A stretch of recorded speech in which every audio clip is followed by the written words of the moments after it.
Okay, I'm talking low because if my daughter hears me, she is going to jump at the chance to interrupt me. And I'm trying to do this thing where I stay focused. I swear I have ADHD, but I'm somebody who, like, if I notice something's going on with me, I want to try to conquer it. So I'm like, nope, we are going to stay focused. We're going to set a task. We're going to do what we need to do. And so that's what we're doing. I told her I'm going to clean up her room and I'm going to get her ready for bed. I also told her we should probably start with showers, but just for the sake of I need some extra time in the video, I'm going to run her bath water. But I got to put all my stuff away. Okay, let's get into it.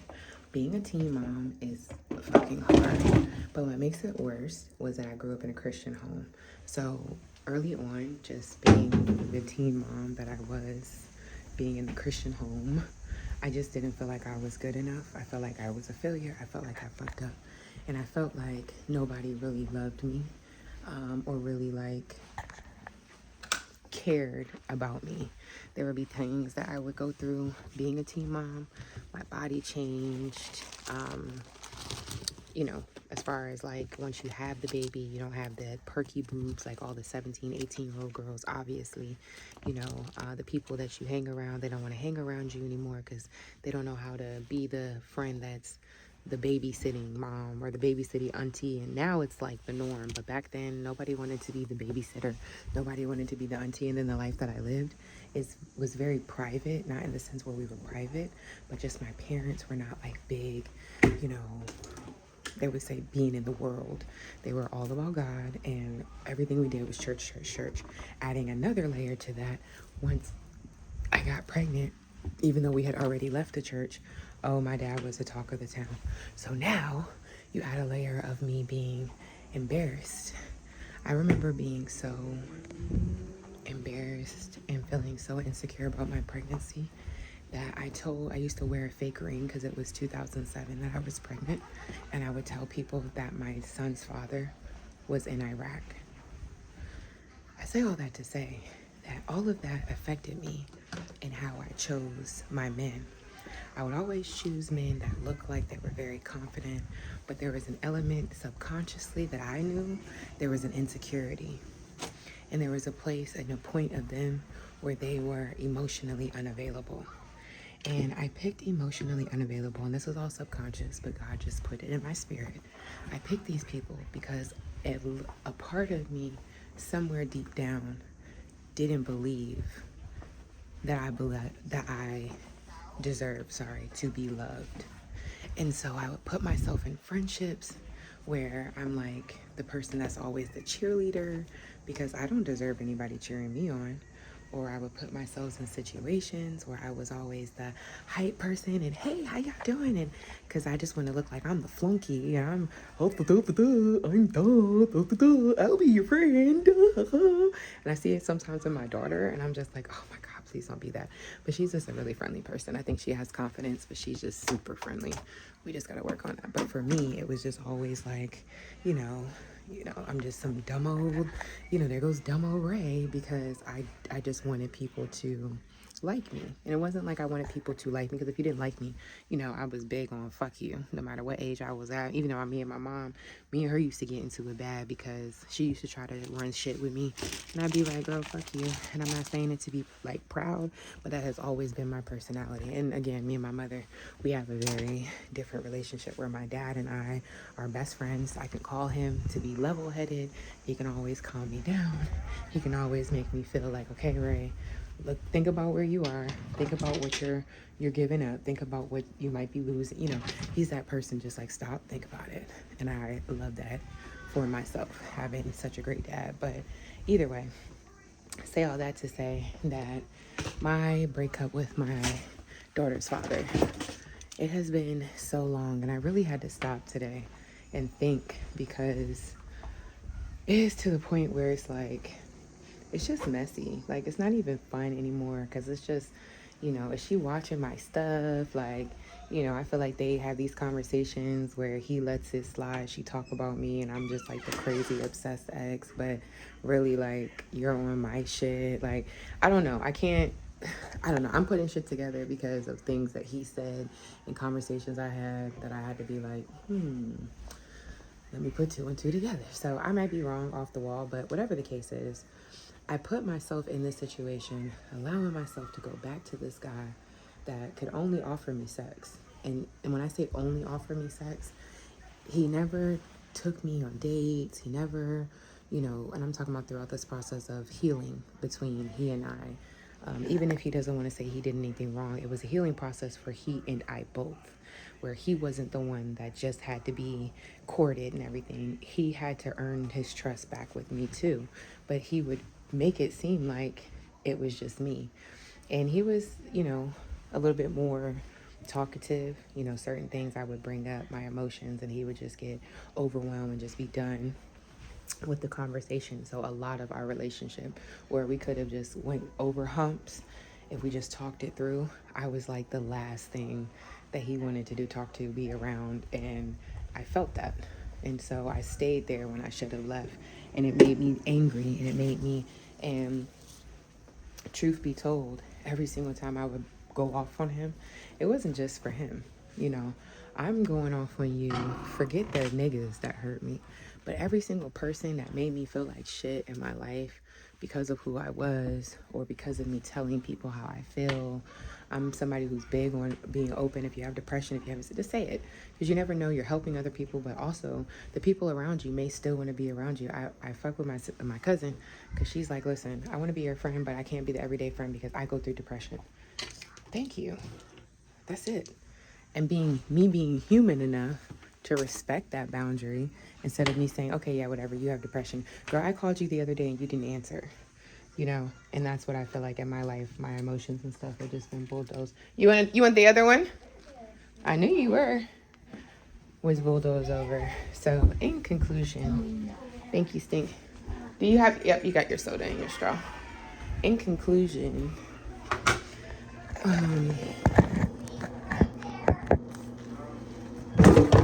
I realized what it was. I realized the stem of it.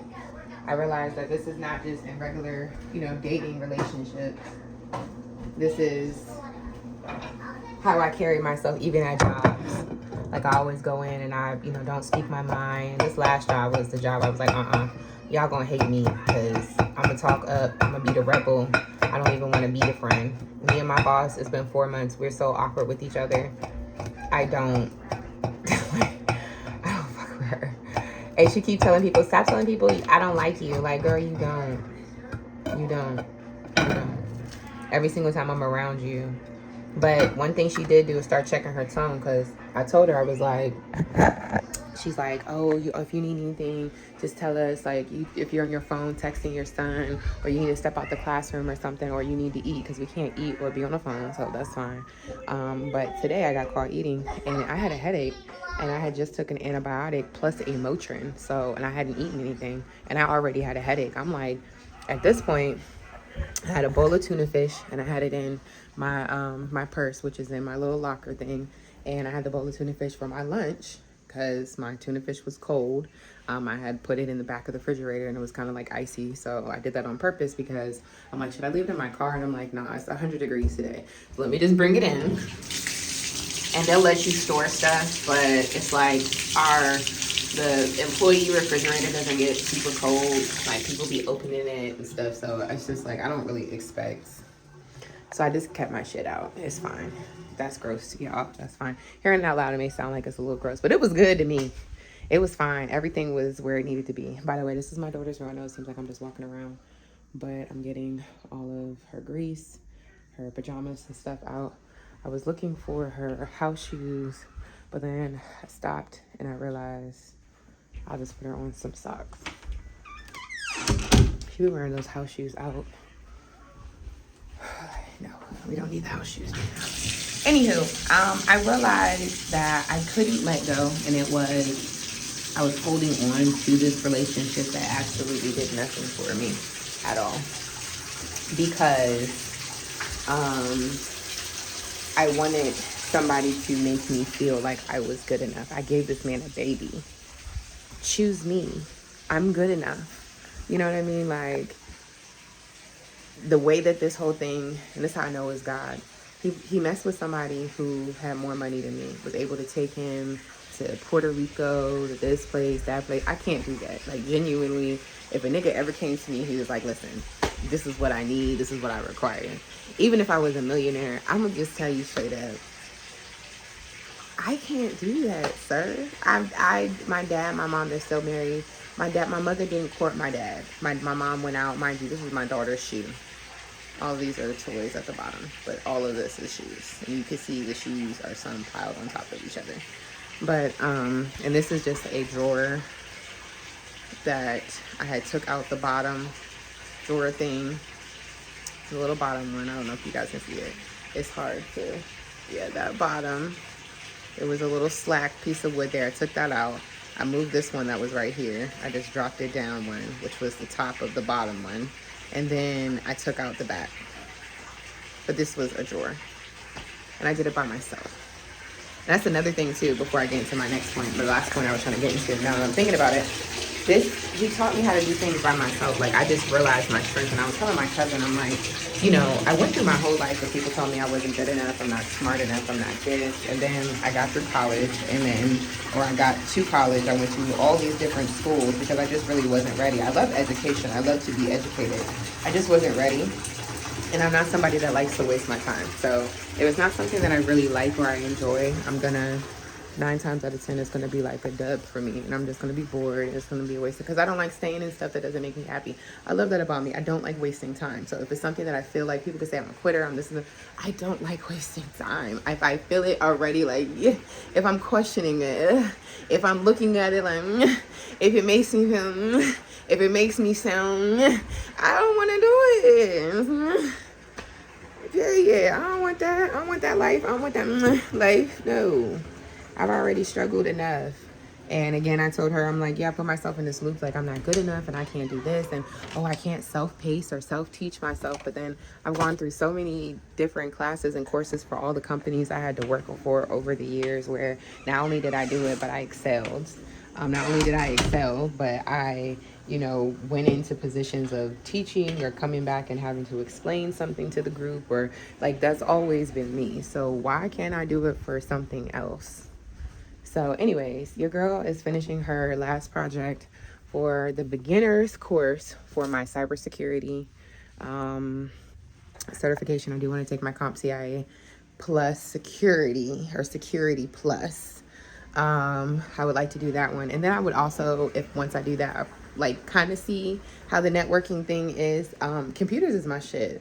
Nobody can tell me anything about it. Networking, or networks, as in networking, not like networking, but networks, networking, cybersecurity, threats, hackers, hacktivists, like, just anything like hardware, software, back end coders, front end coders. Like, I just love that shit. I don't know, I can't explain it. Like, it's just something, anybody who really knows me knows I kill the graphic designs.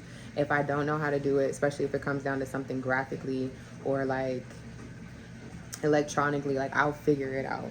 My daughter's invitations is me doing something on Canva and printing them hoes out at CVS, finding the resources. That's also a part, resources.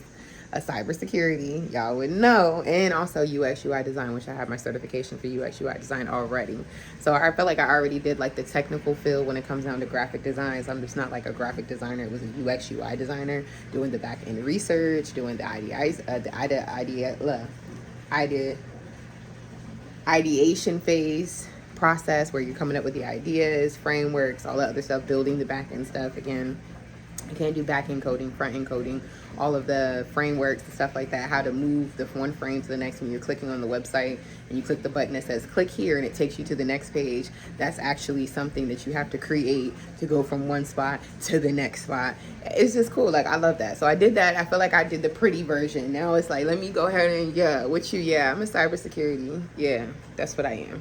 Now, as far as a degree, I would love to do that. I definitely plan on doing that, but I'm not going to keep stressing myself out and coming up with excuses why. So I'm going to do what I'm doing. I'm studying. It is what it is. I don't even know how big of a deal this is, but every single time I say it, I'm like, yeah, I'm studying for my comp. They're like, yeah, that's good. Like, I'm like, but then I seen somebody's YouTube and it kind of discouraged me a little bit. They were like, yeah, like, I wouldn't say you need a certification for this. Like, you want to get into the cyber field, blah, blah, blah. I'm just like, well, okay. I want to be certified because, again, I'm not getting the degree right now. And I'm doing all this by next year. My whole life is about to be changed. I want my next year, my next job for me to go to. June is a year of me being at my job that I'm at now, next June. And then September would be a year when this lease is up. I have 1 year, both ways. Both ways. It's not even September yet. Like, I have 1 year both ways. Like, this is the last year for me to do this. Even dealing with the people that I deal with. Like, if you don't want to be with me, then okay. If you don't want to show me I'm worth it, then okay. I'll show you why I'm worth it and why you, yeah, just, hey, why you over there and I'm over here. Anyways, I have had a good time loving up on my baby. I'm going to continue to do that. I just wanted to just say this, that it feels good, just a full circle moment, like, girl. Because, you know, you get into a relationship, even with this relationship, it broke me down, but it's like, the girl is not that cute. Let's just keep it real. She's not cute. The only thing that you can say, that she can say, is that she has money.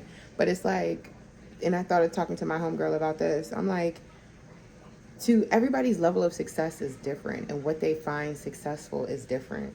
I took care of this baby damn near by myself. I raised this girl damn near by myself. I never thought I would be able to raise a child on my own at all. Now, he can come and fight and say whatever he wants to say. This is not a bashing of him. This is me realizing how strong I am and saying, forget him. Like, forever and always. Fuck that nigga. Like, he put you through this, but it was okay because you seen how strong you were. Like, this will be my 3rd year going into this lease. I don't care. My apartment got bugs, got this, the windows, it's ghetto, it's this. This is my 3rd year going into me holding down this lease. And no matter what anybody say, my daughter living good. I'm living good. This goes here. But every single time my neighbors, I don't know what be going on at night, but it's always a rumble. This thing be rumbling up against the wall. But yeah, this is my little space. There's supposed to be some flowers. I wanted feathers, white feathers to be, but this is just where I put my shoes. So, yep, that's that. Gray. They always say everybody got gray sheets. This is my CompTIA Network Plus. I have this on my bed for manifestation. This is a reminder of the type of woman that I am. Oh, yeah, pretty much going back to that. Like, that's not cool to me. Like, I would never be okay with, like, tricking on a nigga. Just for the nigga to come back, have sex with a BM, and talk shit about you. Like, nothing about the situation. Like, why am I feeling jealous or sad or bad when everything in this situation is screaming clownery? Like, it's just the most ridiculous thing. I wouldn't be spending that much money on a nigga unless it's my husband. Go take him where... I don't care if this was her date was secret. I thought about it. I'm like, maybe they were secretly exes from back in the day and they got, some unresolved that they got to go through or something. I don't fucking know. But even if that's the fucking case, like, girl, just for him to come back and fuck his baby mom, and then you feeling some type of way because you looking on my TikTok. But whole time, the crazy thing is, the only thing I got is Instagram. I deleted my Facebook. I have my TikTok up. But I have my TikTok because I'm just like, everybody be like, you should do TikTok. And I'll be like, we'll see. I'm not going to delete it. But I deleted it off my phone. I didn't know my little wig tag was showing all day. That's embarrassing. But you know what I'm saying? Like, girl, come off it. Like, nobody's even thinking about you at all. Girl, and clearly he ain't thinking about you. So just know I'm not searching no girl that my baby daddy not even thinking about. That's facts. So, yeah, and I went off. I usually, try to keep it like, oh, I don't want to be this and I don't want to be that. Oh, no, I don't care what you see me as. I could be crazy. I could be unfit. I want you to know this is over. It's not. Let me do it so there is no coming back ever. Because... not even based off anything the shit that he did. Just, you didn't see my work. And even when I tried to tell you, and even when I tried to explain it to you, and even when I tried to let you know, like, this is what I was feeling, and this is how you made me feel, you still didn't see my worth. And what you did was now open up the door where I have to work double time to make sure I'm healing and breaking generational curses so my daughter doesn't feel the absence of not having a father in the home. What I have to do is now pray that, Lonnie, you want some chocolate? That the next man that comes into my life is a husband. Not you want chocolate milk or you want chocolate candy? The kisses.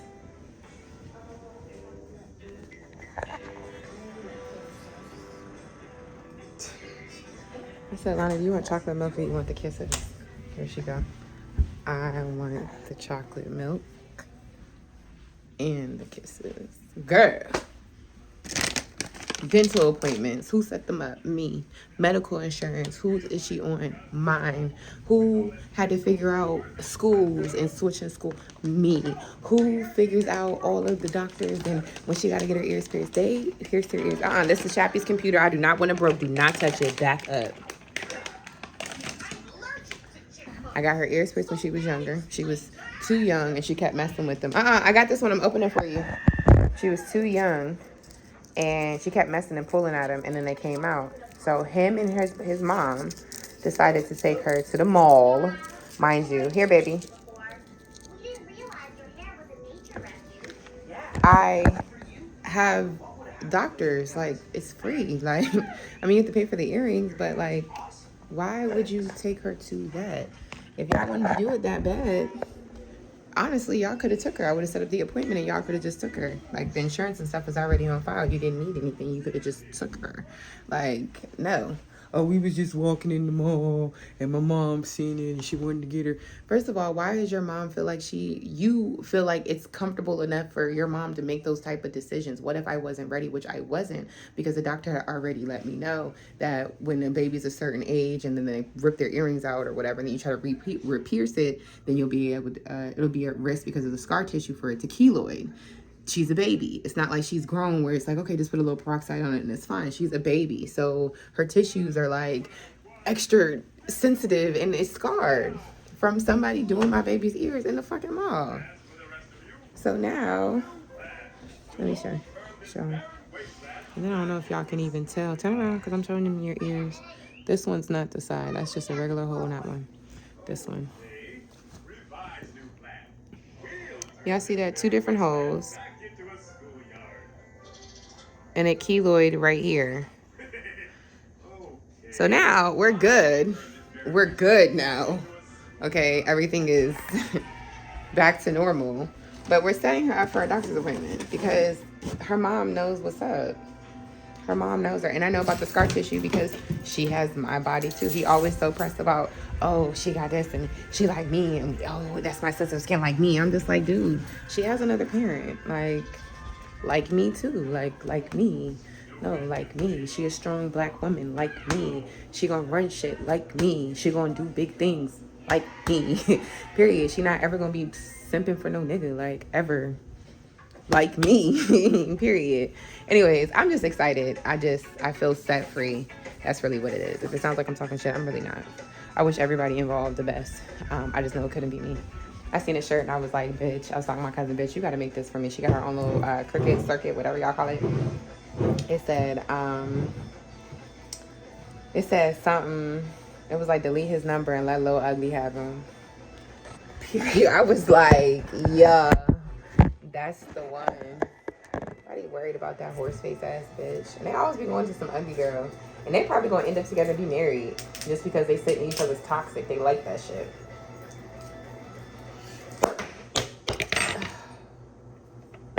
You know what I'm saying? It scared me too a little bit.